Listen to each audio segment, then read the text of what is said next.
গত মাসে জার্মানির লোয়ার স্যাক্সনি প্রদেশের এক নিঝুম শিল্প শহরে আমার দেখা হয়েছিল ক্লাউজ নামের এক অভিজ্ঞ ইঞ্জিনিয়ারের সাথে।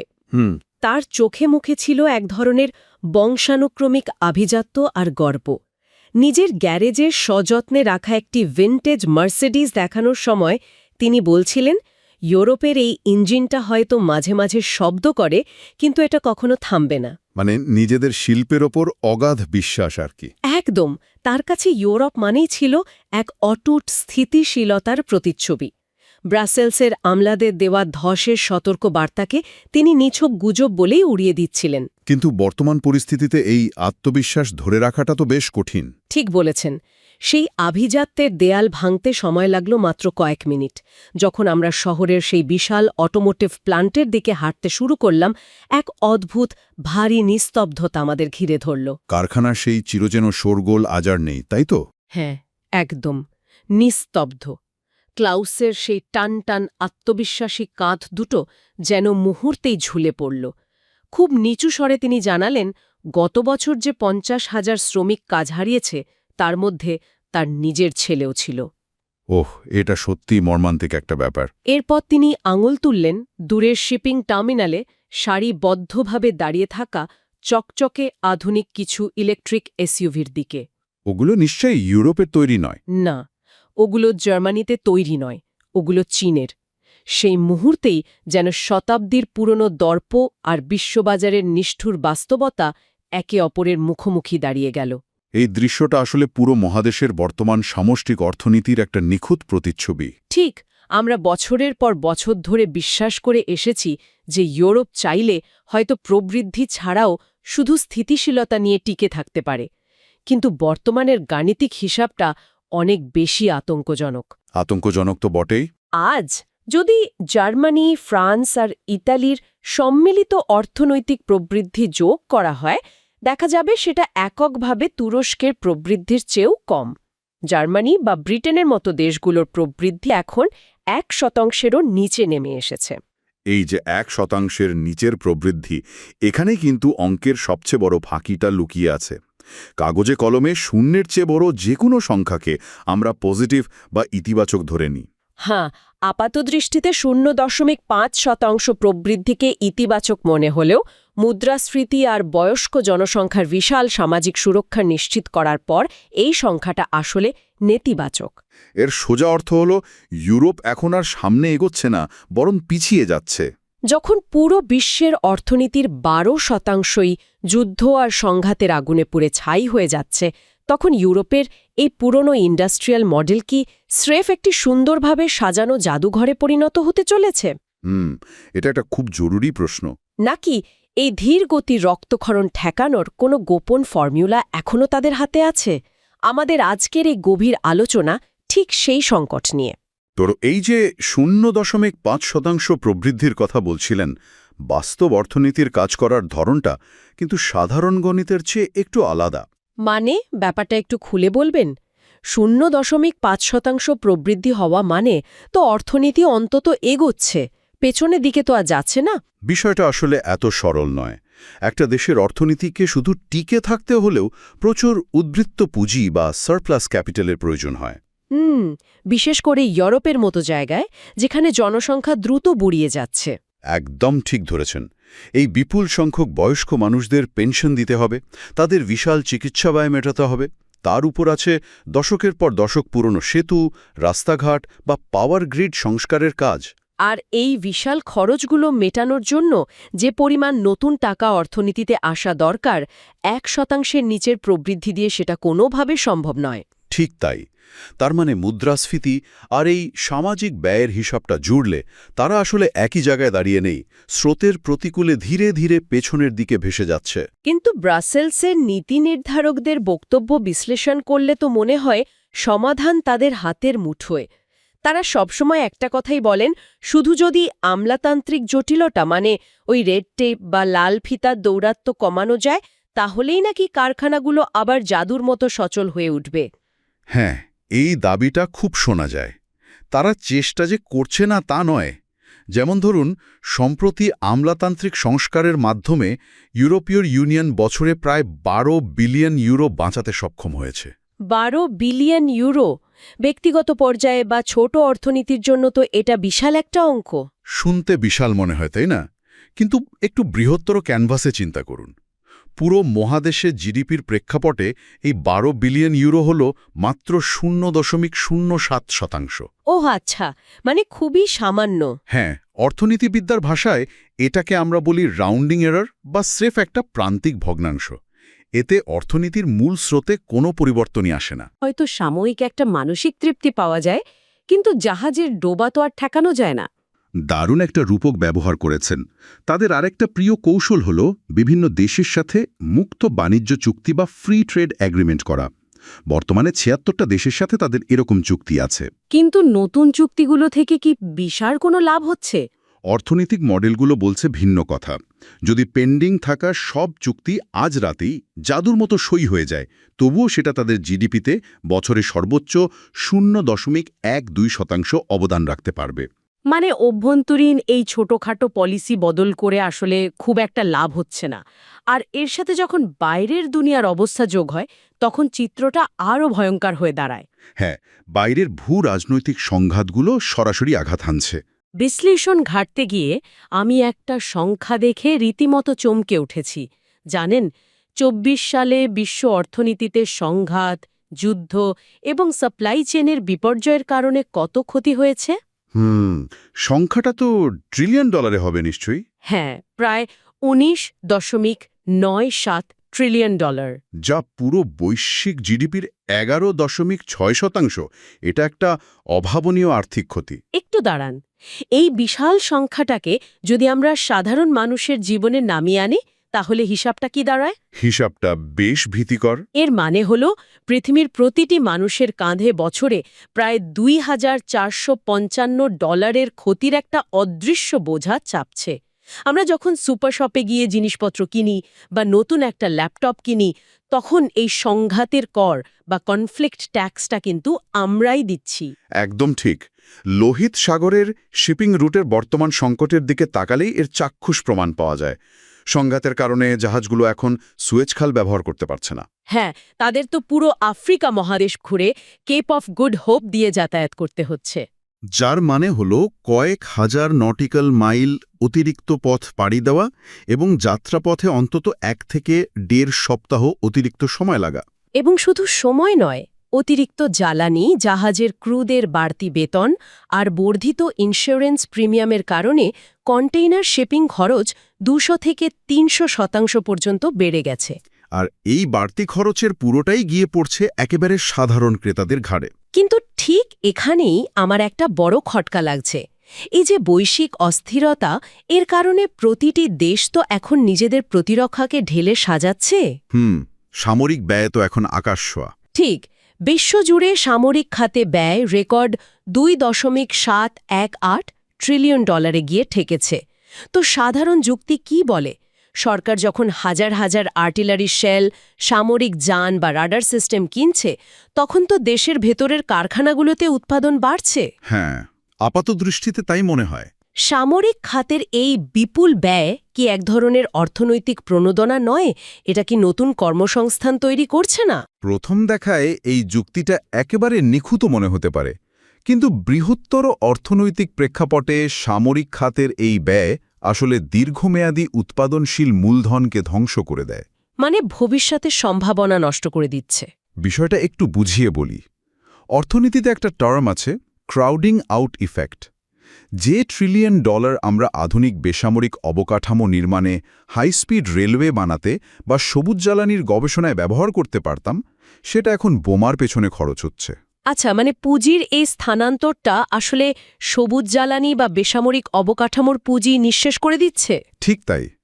সরকার যখন এই সামরিক ব্যয়ের জন্য বাজার থেকে বিপুল পরিমাণ ঋণ নেয়, তখন সুদের হার স্বয়ংক্রিয়ভাবে বেড়ে যায়।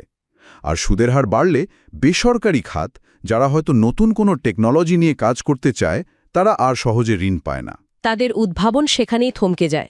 ব্যাপারটা তাহলে নিজের বাড়িতে আগুন লাগা অবস্থায় সেই বাড়ির ড্রয়িং রুম সংস্কারের চেষ্টা করার মতো। দারুণ বলেছেন। একদিকে ঐতিহ্যবাহী অর্থনীতিগুলো এমনিতেই ধুঁকছে, তার উপর আবার সামরিক অর্থনীতির বিশাল বোঝাও তাদের টানতে হচ্ছে। আর সামষ্টিক অর্থনীতির এই বিশাল ধাক্কাগুলো কারখানার ভেতরে ঠিক কিভাবে আঘাত হানে তার একটা নিখুঁত বাস্তব উদাহরণ হল সুইডেনের নর্থভোল্ট ব্যাটারি প্ল্যান্টের ঘটনা। হ্যাঁ, লুকাসের অভিজ্ঞতাটা এখানে খুবই প্রাসঙ্গিক। আমাদের বিশ্লেষণগুলোর মধ্যে এই অংশটা আমাকে সবচেয়ে বেশি ভাবিয়েছে। লুকাস ওই কারখানার একজন ইঞ্জিনিয়ার।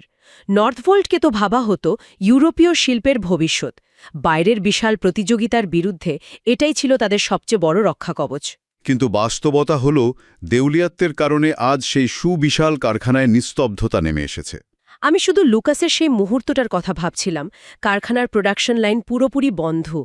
লুকাস ফাঁকা ব্রেক রুমে বসে আছেন, তার স্মার্টফোনে ইউটিউব খোলা। আর তিনি কি দেখছেন? প্রাচ্যের প্রতিযোগীদের তৈরি ব্যাটারির টিয়ার ডাউন ভিডিও। হ্যাঁ, ভেতরকার যন্ত্রাংশ খুলে বিশ্লেষণ করার ভিডিও।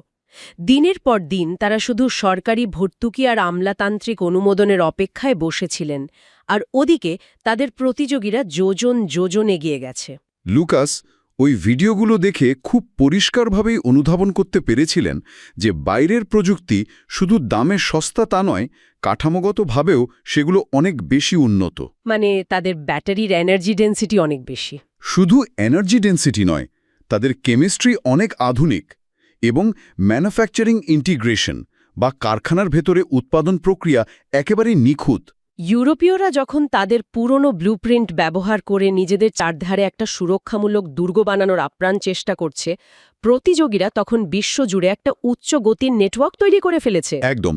লুকাসের উপসংহারটা বারবার মনে পড়ছে।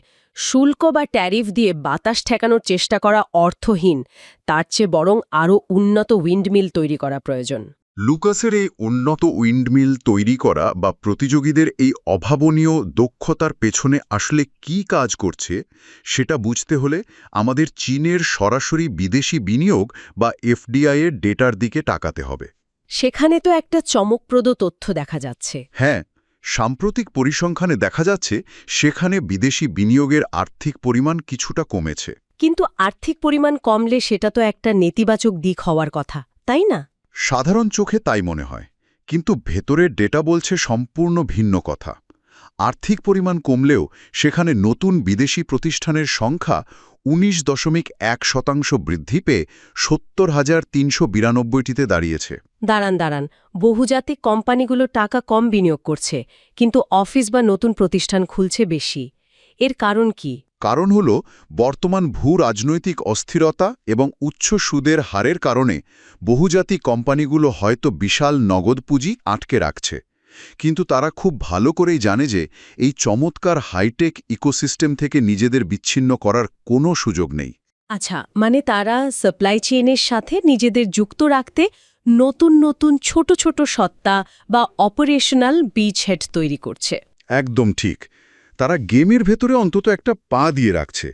তাদের লজিস্টিক বা সরবরাহ খাতের অসাধারণ দক্ষতার দিকে তাকালেই আপনি এর পেছনের কারণটা বুঝতে পারবেন। জিডি লজিস্টিক্সের এশিয়ান নাম্বার 1 স্মার্ট পার্কের কথাই ধরুন। সেখানে প্রতিদিন প্রায় 1 লাখ অর্ডার প্রসেস হয়।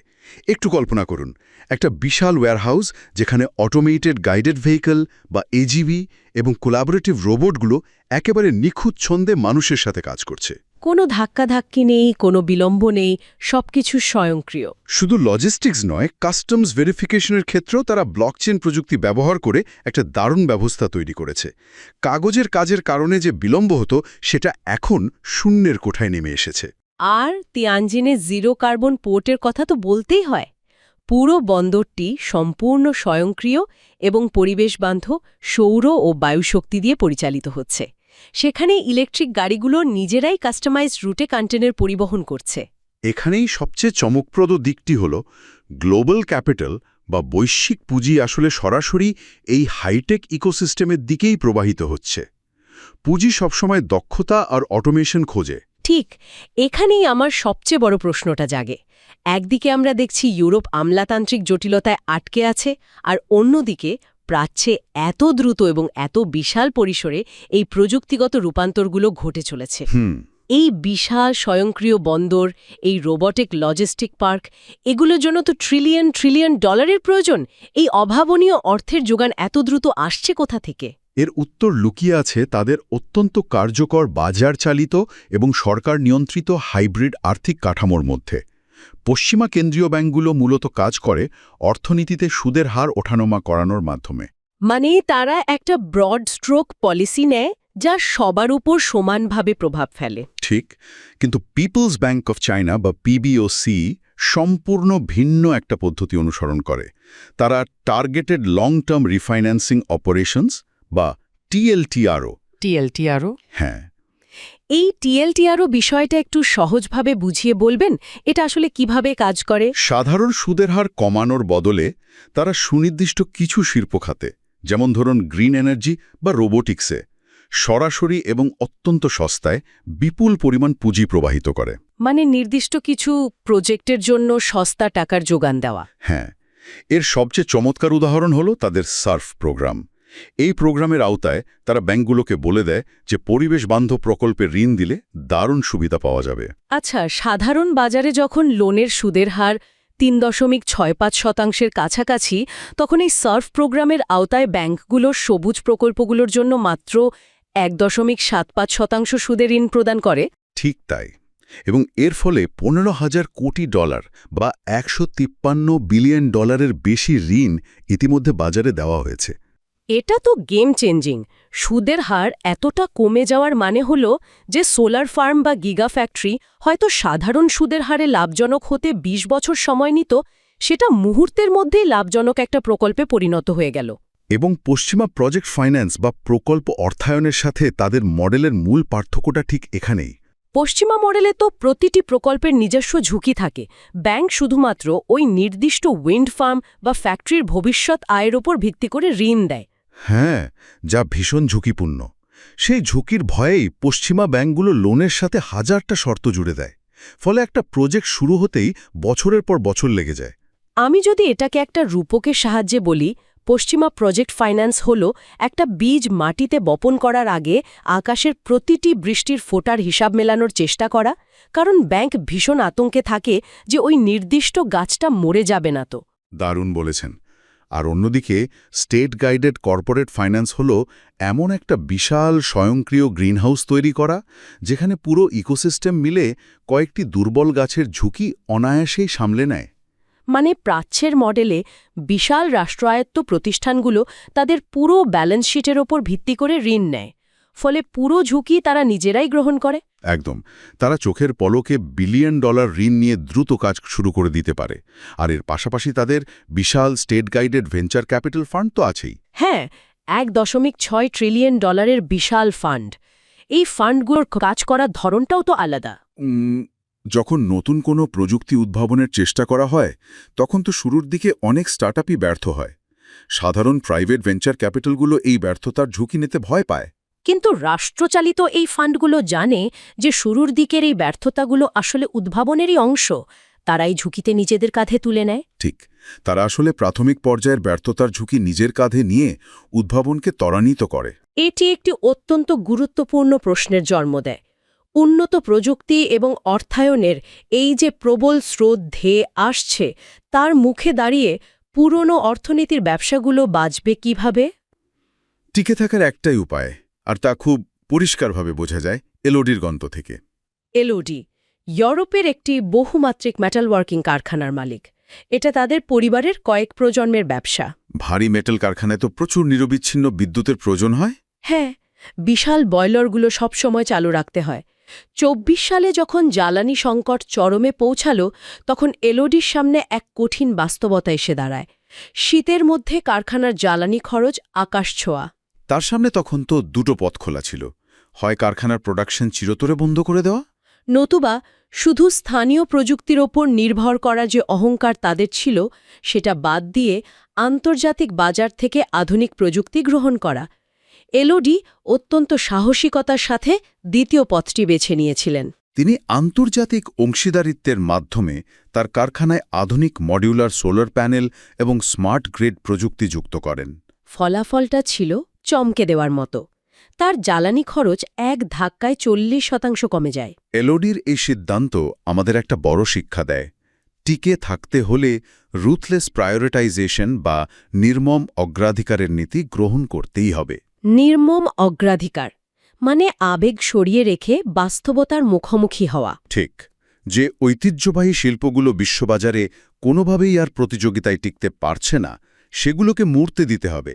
আর যে খাতগুলোতে আসলেই বৈশ্বিক নেতৃত্ব দেওয়া সম্ভব, সমস্ত পুঁজি কেবল সেখানেই কেন্দ্রীভূত করতে হবে। এই নির্মম অগ্রাধিকারের বিষয়টি কিন্তু আন্তর্জাতিক বাণিজ্যের ক্ষেত্রেও সমভাবে প্রযোজ্য। গ্রিসের পিরাউস পোর্টে কর্মরত মার্কোর অভিজ্ঞতাই ধরুন। পিরাউস পোর্ট, যেখানে দিন-রাত বিশাল সব ক্রেন চলছে আর জাহাজের আনাগোনা। হ্যাঁ, সমুদ্রহীন দোনা বাতাসের মধ্যেই মার্কো প্রতিদিন কন্টেইনার সংকট আর সাপ্লাই চেনের অস্থিরতার সাথে সরাসরি লড়াই করেন। এত সব সমস্যার মাঝেও মার্কো একটা জিনিস খুব পরিষ্কার দেখেছেন। প্রশান্ত মহাসাগরীয় অঞ্চল থেকে আসা বিপুল বাণিজ্যের প্রবাহই হল তাদের জন্য এক ধরনের অক্সিজেনের স্পন্দন। এই নিরবচ্ছিন্ন বাণিজ্যই ওই বিশাল বন্দরটিকে সচল রেখেছে। যখন টিভির পর্দায় সম্পূর্ণ ডিকাপলিং বা বাণিজ্য বিচ্ছিন্নতার বড় বড় কথা বলা হয়, তখন মার্কোর মতো মানুষেরা জানেন এর বাস্তব রূপ কতটা ভয়াবহ। অর্থনৈতিক মডেলগুলোও বলছে সম্পূর্ণ ডিকাপলিংয়ের ফলে বৈশ্বিক জিডিপি 7% পর্যন্ত কমে যেতে পারে, যার আর্থিক পরিমাণ দাঁড়াবে প্রায় $7 ট্রিলিয়ন। এটা তো চরম আত্মঘাতী একটা সিদ্ধান্ত হবে। একদম। এর ফলে বিশ্বজুড়ে মারাত্মক মুদ্রাস্ফীতি দেখা দেবে। আমাদের আজকের আলোচনার এই ডেটা এবং বাস্তব ঘটনাগুলো আমাদের সামনে একটা অকাট্য সত্য তুলে ধরেছে। সেই পুরনো ধীরগতির এবং চারিপাশ থেকে দেয়াল তুলে সুরক্ষিত প্রবৃদ্ধির যুগ গাণিতিকভাবেই শেষ হয়ে গেছে। এখনকার পৃথিবীতে টিকে থাকার একমাত্র শর্ত হল নির্মম অগ্রাধিকার নির্ধারণ এবং দ্রুততম উপায়ে প্রযুক্তির একত্রীকরণ। যারা পুরনো শিল্পকে বাঁচানোর জন্য আমলাতান্ত্রিক দুর্গ নির্মাণ করবে, তারা কেবলই একটি মৃত যুগের সুন্দরভাবে সংরক্ষিত স্মৃতিস্তম্ভে পরিণত হবে। ঠিক তাই। 21 শতকের প্রকৃত অর্থনৈতিক নিরাপত্তা আসলে নিজের চারপাশে উঁচু দেয়াল তুলে পুরনো ব্যবস্থাকে রক্ষা করার মাঝে লুকিয়ে নেই, বরং সবচেয়ে বড় নিরাপত্তা নিহিত রয়েছে সেই দেয়ালগুলোকে ভেঙে ফেলার সৎসাহস দেখানো এবং একটি সম্পূর্ণ অপটিমাইজড বহুমাত্রিক বৈশ্বিক ইকোসিস্টেমের সাথে নিজেদের নিঃশর্তভাবে যুক্ত করার মধ্যে।